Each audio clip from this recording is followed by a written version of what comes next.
जानकार लोग बैठे हुए हैं जिन्हें पूरी जानकारी होगी, लेकिन हम तो यही जानकारी रखते हैं।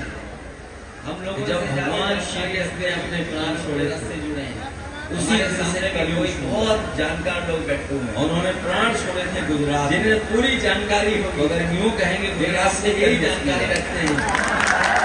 जब भगवान श्री कृष्ण ने अपने प्राण छोड़े थे, उसी दिन से कलयुग शुरू हुआ है।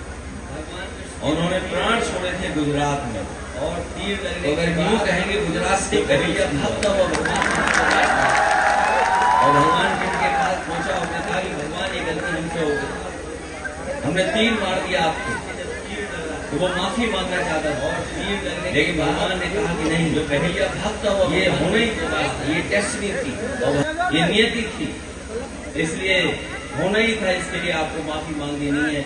इसलिए उन्होंने माफी दे दी उसको भेजा को। मैं समझता हूँ हमें बहुत कुछ भगवान श्री कृष्ण के जीवन के बारे में जब पढ़ते हैं सीखने को मिलता है।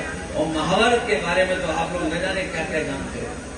महाभारत के न जाने कैसे किससे कौन स्वार्थ से किसके साथ जुड़ गया जाता है। पूरा महाभारत में जो युद्ध है अगर देखोगे आप, हालांकि ये मैं कहूंगा तो पत्रकार साथी में नोट करो, लेकिन कोई न कोई किसी न किसी स्वार्थ से जुड़ा हुआ, स्वार्थ की वजह से कोई इधर कोई उधर। ये सब जानते थे कि जो न्याय पर है और जो सत्य का रास्ता उसी की जीत होगी। और महाभारत में ये बात सबको पता था कि जिस तरह भगवान श्री कृष्ण होंगे उसी तरह जीत होगी। और इसीलिए महाभारत में पांडवों की जीत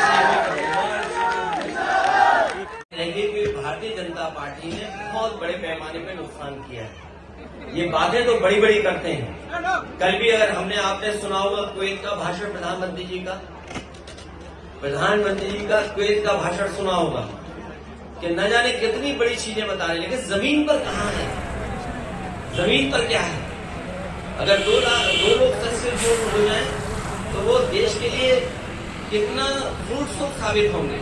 हमें बड़े पैमाने पे नौजवानों को नौकरी रोजगार देना है, हमें वो इंतजाम करने हैं जिससे बड़े पैमाने पे नौजवानों का रोजगार मिले, नौकरी मिले।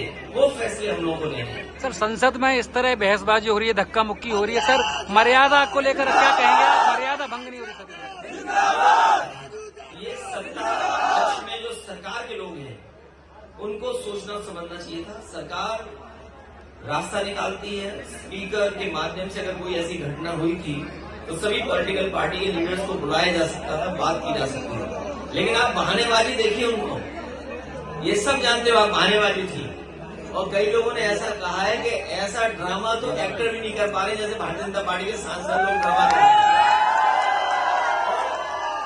फरक्काबाद वाले तो सर्टिफिकेट वाले सांसद हैं, वो जनता के जीते हुए सर्टिफिकेट नहीं है।